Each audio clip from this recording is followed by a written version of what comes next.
Alors moi, j'ai un édito. C'est nous les gentils. Chanté. Suite de l'édito. La santé est notre bien le plus précieux. C'est une phrase qu'on entend souvent et pour cause. Une fois la maladie ou le handicap présent, il est bien souvent trop tard. Et alors, ce sera le deuxième et dernier adage, parce que sinon ça va être chiant. Mieux vaut prévenir que guérir. Et comme jamais auparavant, contrairement à ce que voudraient nous faire croire les nostalgiques d'Hippocrate, la prévention n'a jamais été autant mise en avant dans nos sociétés occidentales qu'aujourd'hui. Et bien qu'elle reste insuffisamment développée, elle est désormais un pilier fondamental de notre système de santé. Sauf que, voilà, depuis l'apparition du modèle de soins centré sur le patient, où les soignants ne sont plus de vieux grincheux qui ordonnent des médicaments, pullulent des praticiens de santé alternatifs qui voudraient s'arroger ce plan de la médecine. Homéopathes, naturopathes, énergéticiens, doulas et psychanalystes font tout pour vous convaincre qu'ils ont la solution à vos problèmes. Ceux que vous connaissez, ceux que vous ignorez et même ceux qu'ils vous promettent dans le futur si vous ne les écoutez pas. Alors, le kidam moyen dans tout ça, il est un peu perdu. Donc, il cherche la vérité sur Doctissimo, sur les réseaux sociaux, et les fact-checkers ne sont pas assez nombreux pour réfuter les milliers de bêtises postées chaque seconde sur Internet. Et pendant ce temps-là, les industriels se frottent les mains à l'idée d'un nouveau marché juteux. Les pouvoirs publics ne comprennent rien, n'en ont rien à faire, voire promeuvent ces dérives. Et les instances ordinales sont occupées à jouer au golf avec l'argent des cotisations.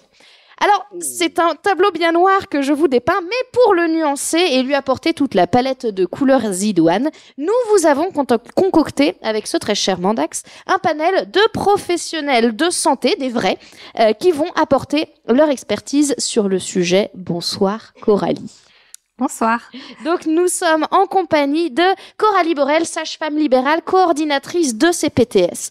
CPTS, il faut m'expliquer. Je suis coprésidente de CPTS, pas coordinatrice. Donc, c'est communauté pluriprofessionnelle de santé territoriale, du coup. Donc, c'est une communauté de plein de professionnels de santé sur un territoire. Nous avons également en ligne le docteur Daria, psychiatre de catastrophe, qui est avec nous et qui peut nous faire un joli coucou. Et nous avons Nicolas Dritsch, qui est chirurgien dentiste. Et au Conseil de l'Ordre. Oui. Mais je joue pas au golf. C'est pas grave, hein. Il y en a peut-être des biens.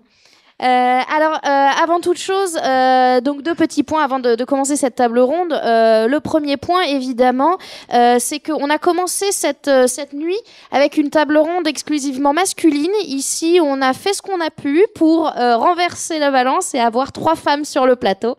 Donc ce n'est pas toujours facile de trouver des femmes qui soient compétentes et qui aient envie de venir. Donc encore une fois, merci Coralie, merci Daria d'avoir accepté cette invitation. Vous pouvez les applaudir. Parce que oui, ça peut être difficile quand on est une femme de prendre la parole sur Internet, mais mesdames, mesdemoiselles, si vous avez envie de le faire, faites-le. Parce que vous pouvez et vous avez le droit de le faire. Sur ces belles paroles, deuxième petit point avant de commencer cette table ronde, comme toute présentation publique, nous allons déclarer nos éventuels liens et conflits d'intérêts. Donc personnellement, je suis médecin généraliste à Bordeaux dans une maison de santé pluriprofessionnelle. Je suis également depuis ce matin chef de clinique associé à l'université de Bordeaux et évidemment je suis membre de la STEC et j'ai une chaîne YouTube et c'est déjà pas mal, je trouve. Vas-y, moi, du coup, je suis sage-femme libérale et donc coprésidente de CPTS. Je travaille au sein d'une maison médicale, maison pluriprofessionnelle aussi, de santé. Donc, voilà, je n'ai pas de lien ou de conflit d'intérêt. Et tu es payée par quel labo? Pardon, ça va être chiant. Aucun. Okay. Parce que c'est nous les gentils. Je vais dire que ça toute la... C'est bien. Peut-être que j'ai accepté un repas, pardon. Ah, c'est scandaleux. Daria, bonsoir, si on l'entend. Bonsoir. Moi, je suis praticien hospitalier à l'hôpital public et j'ai bénéficié de 2 petits déjeuners par Sanofi quand j'étais interne en 2010. On n'entend pas beaucoup Daria, mais ça va venir. Vous m'entendez mal? Ah, c'est parfait. Ah, super. Donc, vous avez accepté deux dîners, c'est ça? Petit déjeuner. Ouais, c'est sérieux quand même. C'est sérieux. C'est grave. Nicolas? Eh bien, je suis libéral encore pendant quelques jours, puisque je vais être bientôt chef de clinique universitaire. Je suis coprésident d'un mouvement qui s'appelle Culture Santé, qui fait de la promotion de la santé avec une approche systémique. Et on m'a offert une fois par an un repas avec le commercial d'implantologie. Voilà. Donc jusqu'à présent, c'est des gens qu'on corrompt par l'estomac, essentiellement, avec des sommes pas folles, quoi. Donc, d'accord. Ouais. C'est jamais très. C'est pas des frais de bouche énormes à la Chirac. Okay. Donc nous allons commencer déjà très simplement, Daria, peut-être toi qui es si loin de nous. Est-ce que tu peux nous parler d'une fake med, d'une pseudomédecine un peu emblématique de ta spécialité et comment elle a évolué sur les 10 dernières années? Serez-vous surpris? Une seule. Il faut que j'en trouve qu'une. tu as le droit de développer un peu. En psychiatrie, malheureusement, il y en a énormément. Et sur les 10 dernières années, ce qui a beaucoup évolué, enfin, ce qui est beaucoup apparu, moi j'ai l'impression, c'est plutôt tout ce qui est les psychopraticiens au sens large, qui est une dénomination qui ne veut pas dire grand-chose, parce que n'importe qui peut s'installer comme psychopraticien et qui pratique un peu comme ils veulent, soit des soins énergétiques, soit des soins d'hypnose régressive, soit des soins magnétiques, soit de la lithothérapie, voilà, tout ce qui peut faire évoluer les énergies dans le corps, voilà, tout ça, on en voit beaucoup en psy, mais on aura peut-être le temps de parler d'autres fake med tout à l'heure. De vocabulaire sur psychiatre, psychologue, psychanalyste, psychothérapeute et psychopraticien, juste pour qu'on soit tous à jour. Alors c'est un flou qui est très présent en France, hein, ce flou sur c'est quoi un psy. Et je pense que c'est un flou qui est volontairement entretenu, en tout cas par ces pseudo-thérapeutes. Pourtant, c'est simple. Soit on est psychologue, et la psychologie, c'est un master 2, donc c'est 5 années d'études après le bac. Il y a plusieurs types de psychologues. Il y a des psychologues du travail, des psychologues cliniciens, et il y en a d'autres. Et puis sinon, c'est des psychiatres, donc c'est plutôt des médecins, donc qui ont d'abord fait un cursus de médecine et qui se sont spécialisés après l'internat en psychiatrie. Voilà, ça c'est globalement les 2 diplômes pour la psy qui sont validés. Mais en France, il y a une autre possibilité, c'est être psychothérapeute.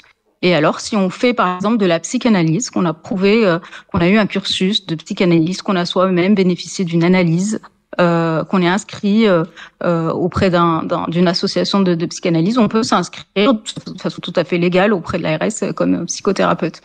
Et puis après, il y a tout ce qui est psychopraticien, psycho-énergéticien, hypnomagnétiseur, voilà, et toutes ces autres dénominations-là qui, en fait, ne renvoient à rien de très officiel.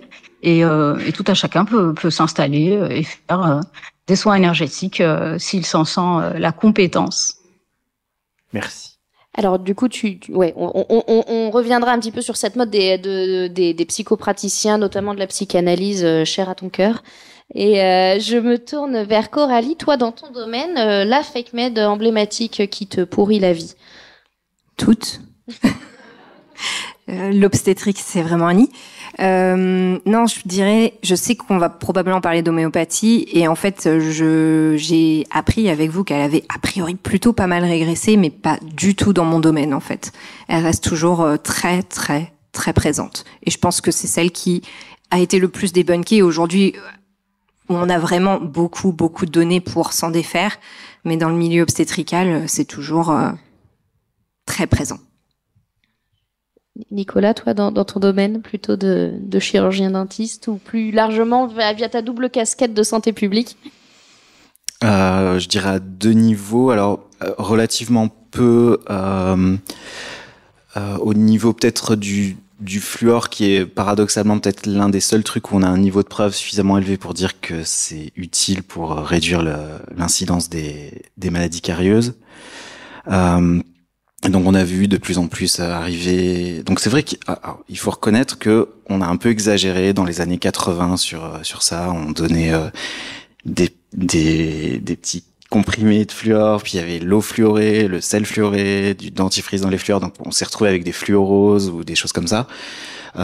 Mais comme souvent en fait dans ce genre de problème-là, on est passé d'un trop d'un côté à d'un trop de l'autre, c'est-à-dire que maintenant on va conseiller de faire des dentifrices avec de l'argile, du charbon, tout ça qui en fait abîme plus qu'autre chose, ou du jus de citron. Enfin, faites pas ça. C'est la dent, c'est du minéral et donc il faut pas mettre d'acide dessus, quoi, ou d'abrasé ou je ne sais quoi. Cela dit, c'est quand même pas très prégnant. En fait, je dirais que au-delà sur un niveau méso ou macro, là où il y a le plus de dérives pour moi depuis 10 ans, c'est clairement au niveau des dérives, je dirais, économiques, où on a des centres de santé qui sont relativement déviants. Vous avez peut-être entendu le scandale de Dentexia qui a laissé donc sur là, c'est le moment carreau. où je te coupe parce que ça, c'est la troisième. Juste après. Donc je suis allé trop vite, désolé. Mais donc voilà, en tout cas sur le niveau des, je dirais que c'est plutôt l'inverse. Je trouve que ça va de mieux en mieux au niveau des fake med et qu'on a encore quelques réminiscences comme ça avec le bio qui en fait plus de mal que de bien. Et à la limite, si vous voulez vraiment pas utiliser de fluor, juste mettez rien sur votre brosse, mettez de l'eau. C'est mieux que de l'argile et du charbon et du citron, quoi.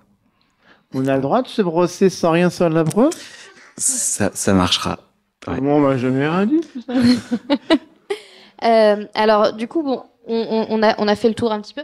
De manière plus générale, si on fait une rétrospective un petit peu sur les 10 dernières années, qu'est-ce qui est pire, en fait, selon vous? Je vous laisse prendre la parole, celui ou celle qui voudra. Voilà, qu'est-ce qui vraiment vous fait dire non, là, c'est plus ça va, moins ça va? Bonne question. Pas tous en même temps, surtout. Pourtant, à la préparation, vous aviez plein d'idées. Hein. Oui, je crois que c'était celle-ci où c'est venu au bout d'une petite minute de bug aussi. Mais moi, je dirais que c'est l'emprise en fait des fake med dans le milieu médical. J'ai l'impression que ça empire en fait au niveau obstétrical. D'un côté, il y a un mieux dans certaines pratiques, et en même temps, moi personnellement, je suis en libéral et c'est vrai que on rigole souvent avec des collègues hospitalières parce qu'elles ont la vision de la sage-femme libérale très nature avec ses bâtons de sauge pour purifier et tout. Malheureusement, ça vient pas de nulle part, quoi. Voilà. Et vraiment, dans le milieu libéral, je pense qu'il y a beaucoup de dérives aussi, quoi. D'accord. Donc, quand tu dis bâton de sauge, vraiment bâton de sauge? Genre vraiment pour de vrai, il y a des sages-femmes qui font ça? Oui, je pense. Ça m'étonnerait pas du tout. Et donc, on parle d'obstétrique, de sage-femme. Est-ce qu'il y a peut-être Elles font quoi avec leur bâton de sauge? Purifier. Elle l'allume et elle purifie l'air. D'accord. À usage externe. Merci. À usage externe. Voilà. Oui. Après, normalement, l'obstétrique ne te concerne qu'assez peu. Non, mais je suis inquiet pour les gens. Écoute. La sauge est utilisée aussi pour dilater les cols. Au niveau aromathérapie, l'aromathérapie, par exemple, a une grande prépondérance aussi. Et l'aromathérapie, elle est un peu en boom. Oui. Par rapport aux autres, oui. Oui. Phytothérapie, aromathérapie. La phytothérapie, surtout au niveau gynécologique aussi. Alors là, c'est la grande mode et même les gynéco-obstétriciens s'y mettent beaucoup.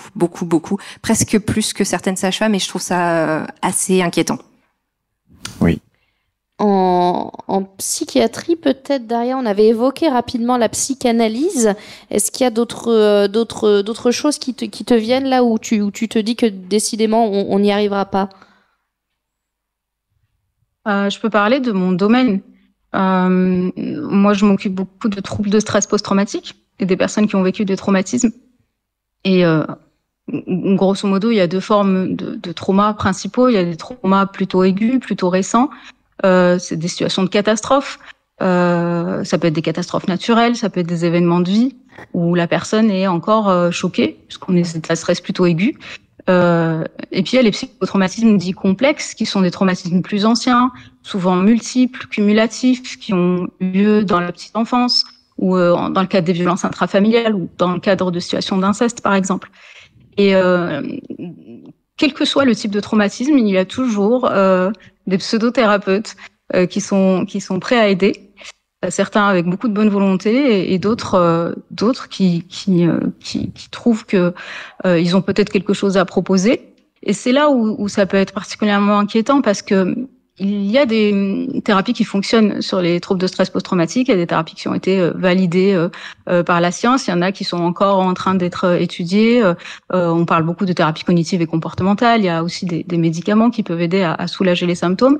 La psychiatrie en France aujourd'hui se défait un peu aussi de cette psychanalyse qu'on traîne depuis longtemps en France. Et il y a des centres régionaux de psychotrauma, par exemple. Il y a plusieurs endroits comme ça qui sont dédiés à la prise en charge des troubles de stress post-traumatique, avec malheureusement souvent beaucoup de délais d'attente, mais en tout cas ils existent. Il y a des professionnels qui sont formés à ça, il y a des psychologues qui sont formés à ça. Mais tout autour de ces phénomènes de psychotrauma, c'est des patients en général qui sont dans des situations particulièrement vulnérables, qui ont souvent un vécu d'injustice aussi, parce qu'ils soit ils n'ont pas été entendus, soit ça s'est mal passé dans leur précédente prise en charge. Et qui peuvent être attirés ou aller captés par ces pseudothérapeutes. Et on en avait parlé précédemment, mais il y avait toute cette question des faux souvenirs et des souvenirs induits.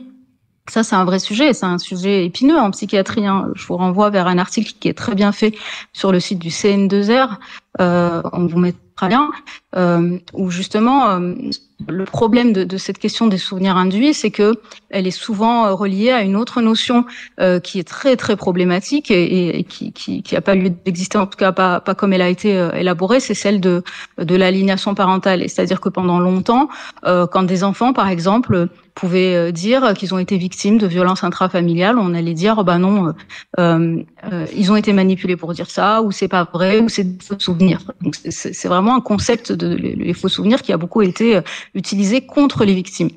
Et il y a un autre phénomène en parallèle de ça, et que moi il m'est arrivé d'observer auprès de mes patients, c'est au contraire des personnes qui vont aller voir par exemple un hypnothérapeute qui fait de l'hypnose régressive et qui va aller lui faire révéler sous hypnose un souvenir qui est pas forcément un souvenir lié à quelque chose qui s'est réellement passé comme ça, mais qui va être suggéré par le pseudothérapeute. Et ça, c'est un phénomène que moi j'ai pu observer, qui m'inquiète particulièrement, parce que du coup, on ne saura jamais. Et d'ailleurs, c'est important de le noter. L'hypnose est une contre-indication absolue à aller rechercher un souvenir qui aurait été amnésié, ce qu'on appelle l'amnésie traumatique. Ça ne sert pas à ça, l'hypnose. Ça sert à beaucoup d'autres choses. Il y a des preuves que l'hypnose, par exemple, fonctionne sur la douleur, et ça peut être un outil, l'hypnose médicale, hein, peut être un outil parfaitement intéressant pour ça, quand c'est bien fait et que c'est déontologique. Mais voilà, là, c'est plutôt des mésusages de thérapies qui existent.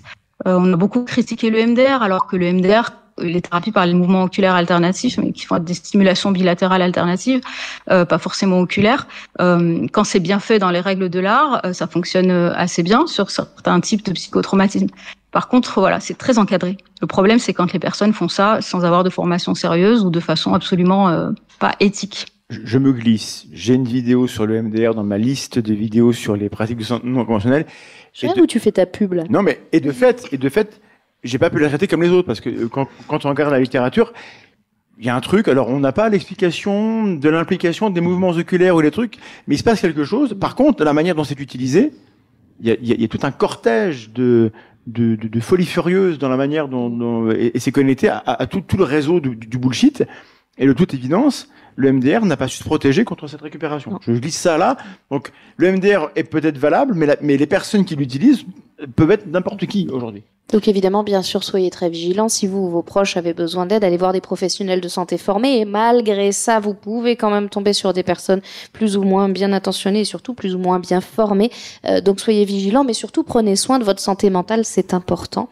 Et sur cette note pas super positive, on va essayer quand même de trouver des choses bien. Il y a des choses bien depuis 10 ans sur les fake med dont on parle depuis le début. Est-ce qu'il y a des choses quand même positives, des signes d'espoir? Super. Alors pour le MDR, pardon, je peux quand même donner un. Je trouve qu'il y a en fait beaucoup de signes positifs, certes, qui peuvent être relativement lents, mais le fait par exemple qu'on se questionne sur les modèles théoriques, là tu parlais de l'EMDR, on essaye de comprendre comment ça fonctionne, mais évidemment, comme plein de choses complexes, forcément, on n'y arrive pas nécessairement. Mais en fait, je pense que rien que cette approche réflexive-là, on l'avait pas forcément, à mon avis, il y a encore une dizaine d'années. Et je trouve qu'il y a pas mal de professionnels de santé qui commencent à s'intéresser à ça. Et c'est pas uniquement une demande qui vient d'un seul niveau, mais par exemple, lors de la dernière conférence des doyens, il notait que c'était important que les professionnels de santé ne soient plus juste des producteurs d'actes à la chaîne, mais qui puissent aussi avoir les compétences psychosociales pour questionner leurs propres croyances, accepter de pouvoir prendre en compte le contexte du patient. Et je trouve que ça, c'est un gros point positif, et il me semble que c'est la base en fait pour pouvoir avancer dans le bon sens. Alors, on a taclé un petit peu l'ordre des médecins tout à l'heure. Au niveau de l'ordre des sages-femmes, est-ce que c'est mieux? Oui. L'ordre des sages-femmes n'est pas aussi, est pas aussi proactif que celui des kinés, mais ça s'améliore. Désolée.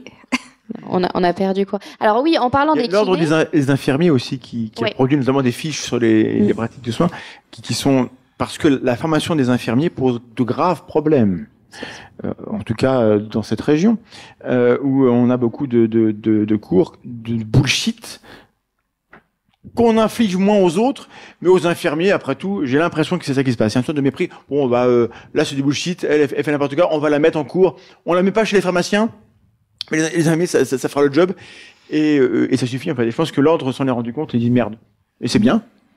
On salue aussi l'ordre des kinés qui fait un travail exceptionnel. On avait voulu inviter la présidente de l'ordre des kinés qui n'a malheureusement pas pu venir ce soir.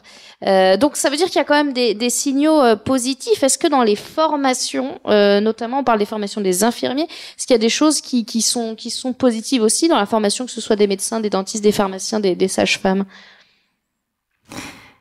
Côté sage-femme, oui, en tout cas. Moi, dans la formation à Brest, je vois que ça a beaucoup bougé, beaucoup plus EBM, ça a l'air vraiment... Et puis, par exemple, alors, à la fac... EBM, le mot est lâché, il faut l'expliquer. Alors, nous, on dit Evidence-Based Midwifery, voilà. Donc, on a notre... Bah oui. Alors, ça veut dire quoi, midwife? Sage-femme, tout simplement. Merci. C'est le terme anglais pour sage-femme. Du coup, c'est vraiment... pas mal intégré, et puis bon, je l'ai déjà dit, mais il y a un séminaire de zététique qui va démarrer pour les médecins G à la faculté de médecine de Brest aussi, donc ça avance. Est-ce que c'est Delphine Touquet? Oui. On l'a reçu dans l'émission, oui. Bien. Et du coup, ça avance, et à côté de ça, je viens d'avoir une étudiante sage-femme infiltrée à Metz qui m'a dit qu'il y avait toujours des cours sur l'homéopathie, donc voilà. Alors, je me permets juste de définir le BM, du coup le BM, donc Evidence-Based. Alors, le BP, on va dire, voilà, pour prendre tout le monde. Le BP, donc Evidence-Based Practice, qui consiste non pas à faire de la pratique de soins basée sur les preuves, contrairement à ce que son nom dit, mais à faire une pratique de soins qui soit basée à la fois sur les preuves scientifiques, à la fois sur l'expertise du professionnel de santé, et à la fois sur les représentations et les croyances du patient et la spécificité du patient. Et ça, on y reviendra à la fin, mais en tout cas, c'est le paradigme vers lequel on tend de plus en plus à aller actuellement. On est passé d'un paradigme très descendant, très paternaliste, du médecin qui dit et du patient qui fait, parce que de toute façon, il y connaît rien, et puis c'est le médecin qui sait, à une prise en charge beaucoup plus globale et beaucoup plus centrée sur le patient. Et je vais arrêter de parler, sinon je vais monopoliser la parole sur des autres signes positifs depuis 10 ans, avant qu'on passe à l'avant-dernière partie de cette table ronde, parce que ça fait déjà beaucoup de temps. Docteur Daria. Des points positifs. L'entrée des TCC vraiment dans nos pratiques en psychiatrie. La France a toujours été un peu en retard par rapport à ça. Et c'est l'un des pays qui a continué à pratiquer une certaine psychanalyse pendant longtemps. On critique beaucoup la psychanalyse, et moi la première. Je pense que la psychanalyse, pour autant, peut être intéressante d'un point de vue intellectuel, d'un point de vue philosophique, quand on se questionne sur le sens de certaines choses. Pour analyser un film, c'est bien. Je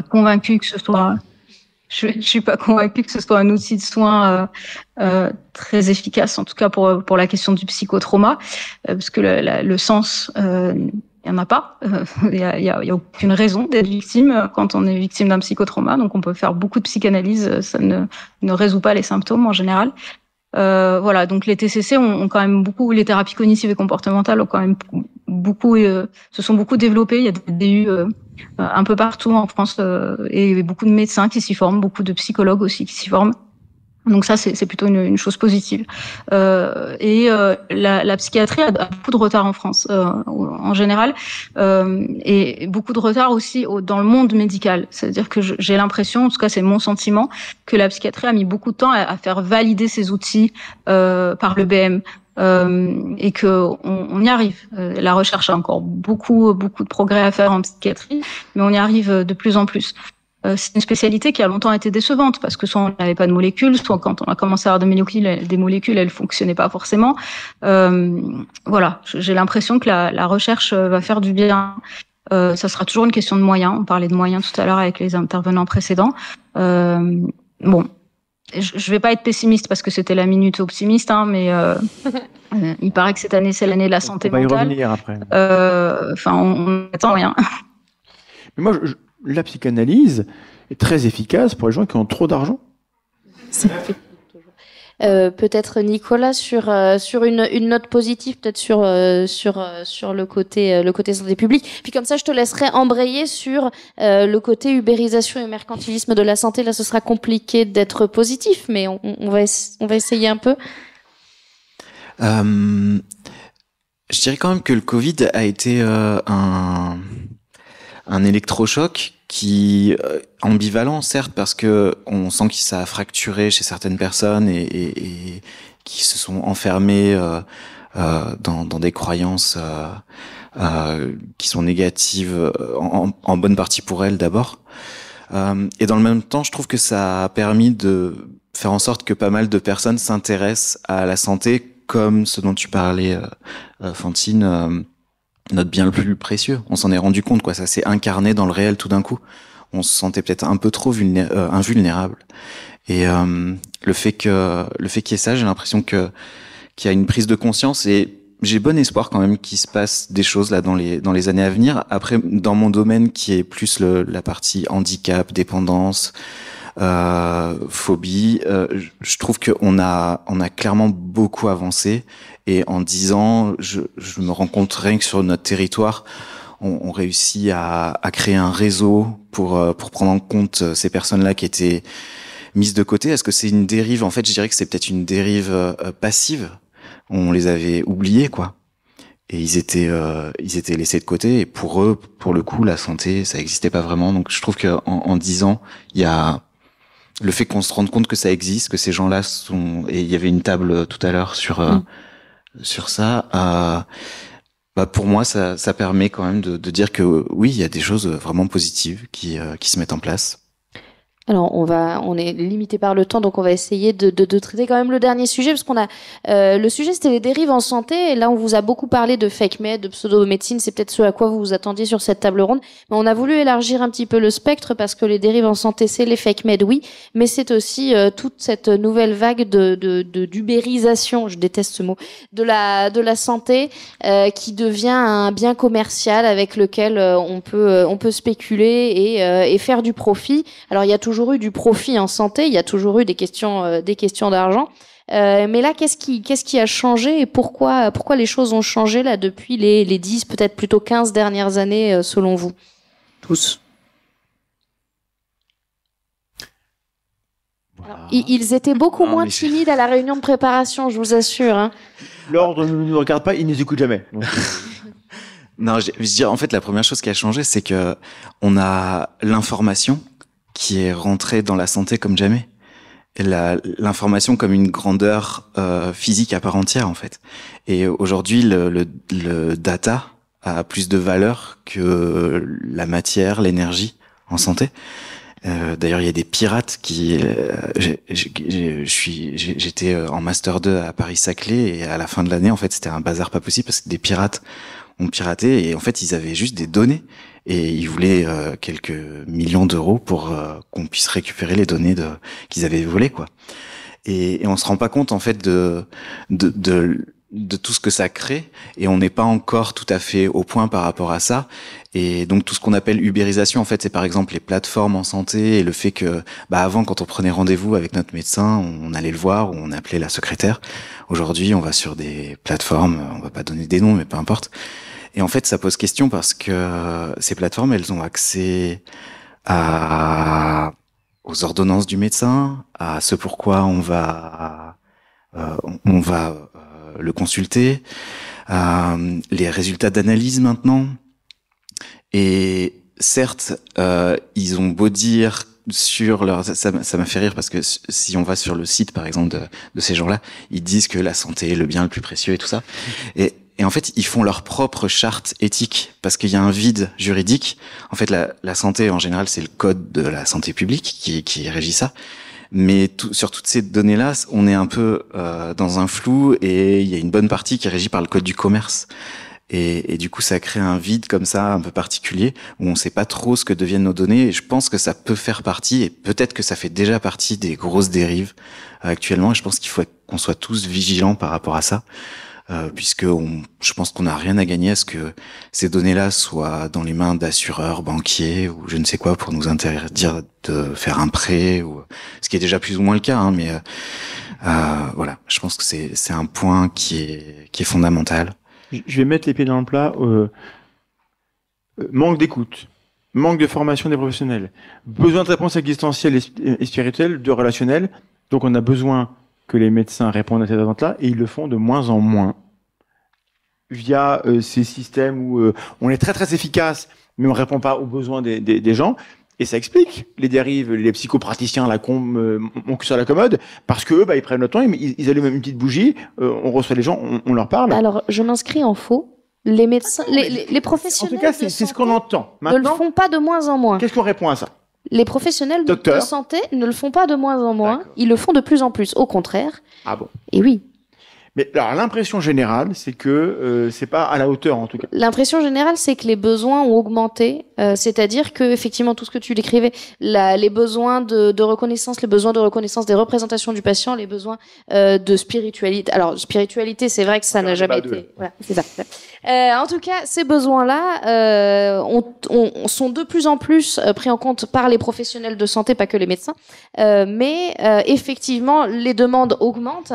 Alors comment on fait pour pallier ce problème-là et pour faire en sorte qu'il y ait une meilleure adéquation entre les besoins des personnes et ce que les professionnels de santé peuvent leur offrir, et qu'est-ce qu'on peut faire de manière plus générale pour lutter contre toutes ces dérives dont on vient de parler. Et je rappelle qu'il est presque minuit, donc il faut qu'on garde les gens éveillés. Donc on va parler comme ça, avec la niaque, parce que la nuit ne fait que commencer.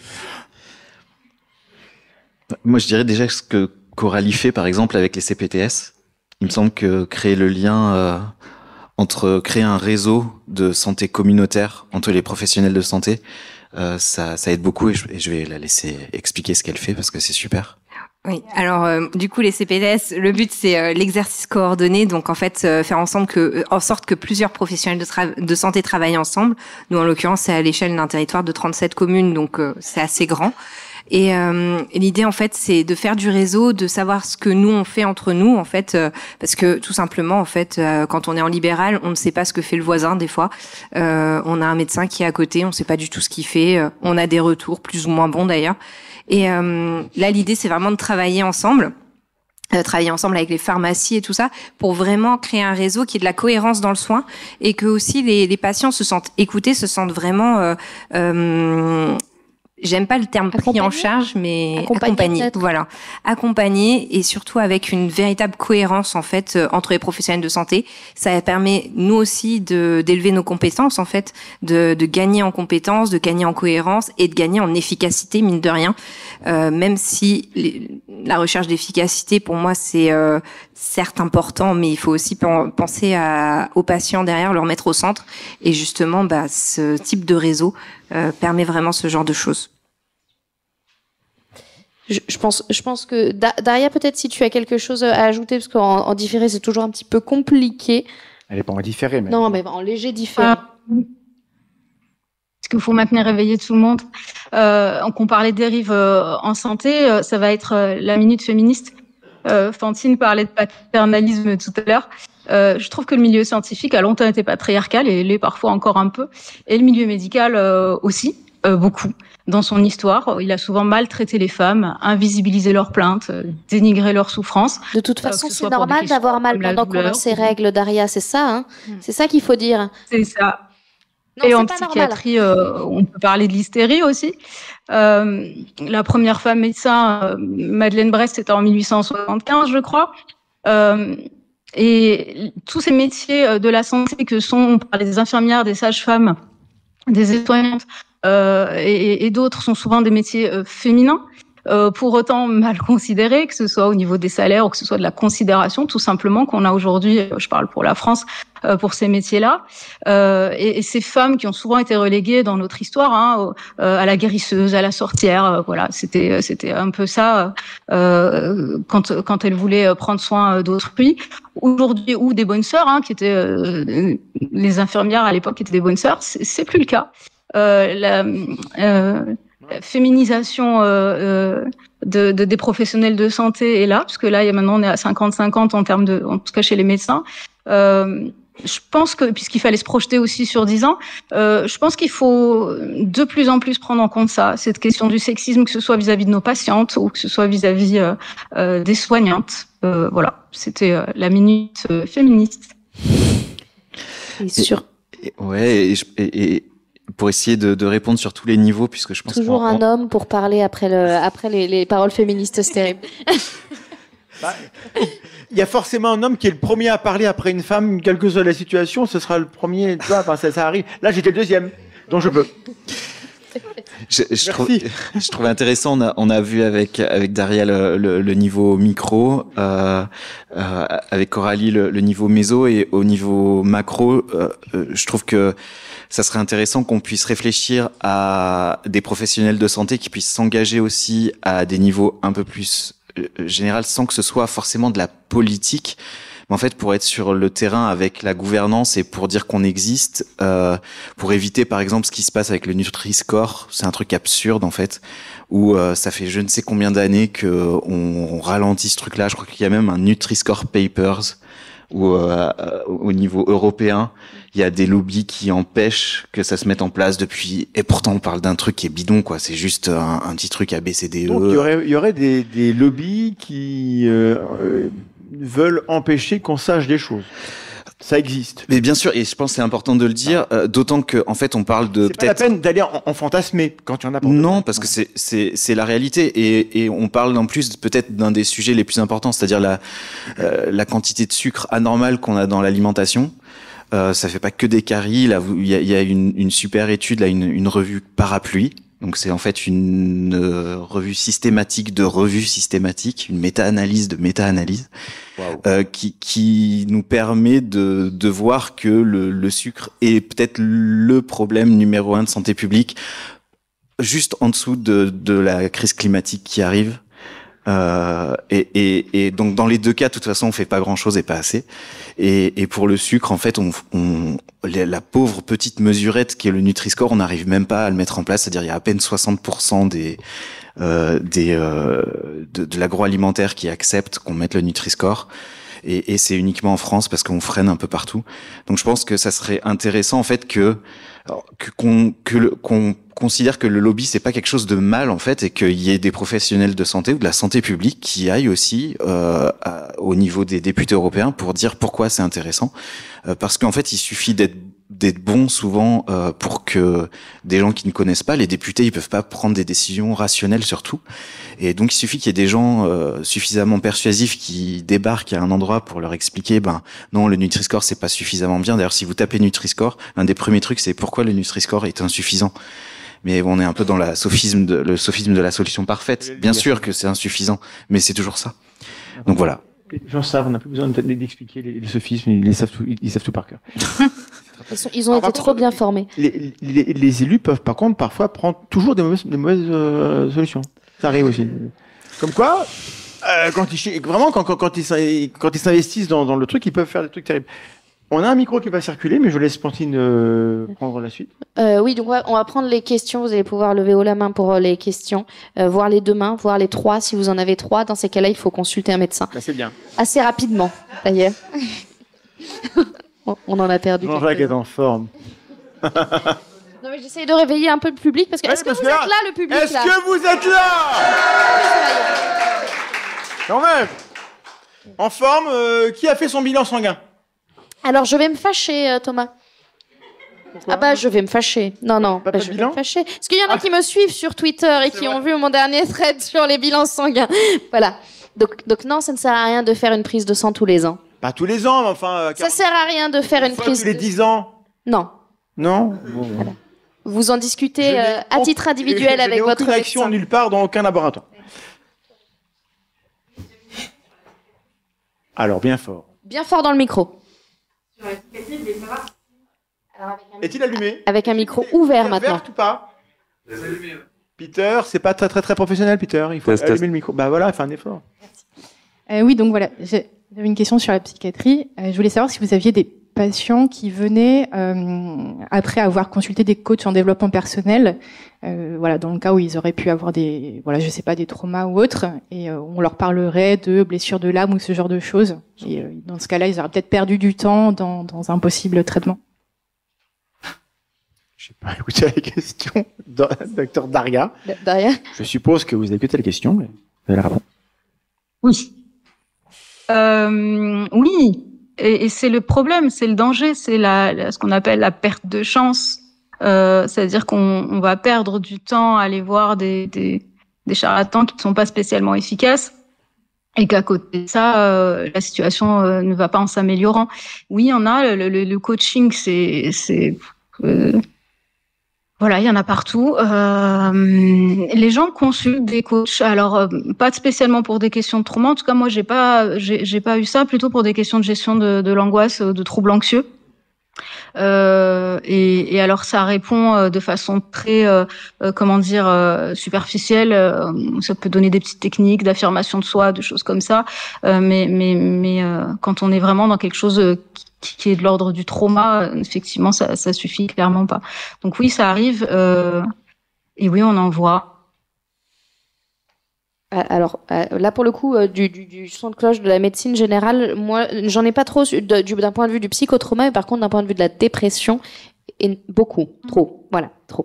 Trop de patients qui disent qu'ils sont juste un peu dans une mauvaise passe parce qu'ils n'arrivent pas avec beaucoup de c'est ma faute, etc. En fait, quand on creuse, ils sont allés voir un coach en développement personnel qui leur a dit que quand même, s'ils étaient tristes, c'était un peu de leur faute parce que franchement, ils y mettaient pas vraiment du leur. Le youtubeur de France dit je n'ai rien à foutre de la dépression. Tant pas, c'est le premier youtubeur de France et puis il a des muscles. Exactement. Donc il peut pas avoir tort. Donc c'est votre faute. C'était une blague, j'ai raté mon coup. Bien. Alors, micro. Micro? Oui, ça marche, c'est bon? Oui, on dirait. Ok. Bon, bah, c'est Vador, du coup, pour une petite question double. Quid du développement de la pérédance? Parce que ça, c'est quelque chose dont j'ai entendu parler. Enfin, c'est des initiatives, je sais qu'elles existent et qu'elles commencent, mais il m'est arrivé de les porter dans des rassemblements autour du handicap et de l'autonomie, notamment des personnes dans des parcours de soins. Et, je les ai pas vus, mais je les ai bien sentis. C'était sur le plan quantique, hein, les yeux de Merlan-Free autour. Et ceci étant dit à côté, quid aussi de la formation des différents spécialistes et professionnels de santé autour du capacitisme, ou pour employer un gros mot que personnellement j'aime pas parce qu'il est un peu trop chargé, je trouve sémantiquement parlant, c'est le validisme. Oui, oui. Question lourde alors. Qui s'y colle? Un peu compliqué. Quoi? Derrière. Bah Daria, on vous écoute.